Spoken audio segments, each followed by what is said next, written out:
आपला प्रत्येकदा स्वागत आहे विशूज वर्ल्डमध्ये. तर आज मम्मीने केलेली पालकाची भाजी की मला आवडत नाही, म्हणून माझ्यासाठी मम्मीने ना पोहे केलेले. आत्ता संध्याकाळचे 5 वाजेल, पण म्हणून मला लय पोहे खा वाटले, कारण की पोहे मला लय आवडते. तर पोहे आपण तर इथं मिरच्या कापून ठेवले, इथं कोथिंबीर कढीपत्ता आणि इथं तेल तापवून ठेवले. आणि माझी मम्मी मस्त दह्याचे पोहे करणार आहे. हे आता याच्यात मोहरी टाकली,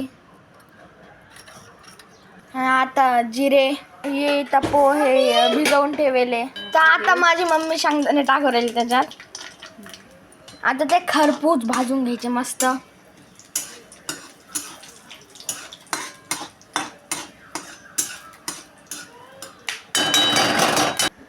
त्याच्यात थोडा आता हिंग टाकायचा. हिंग मी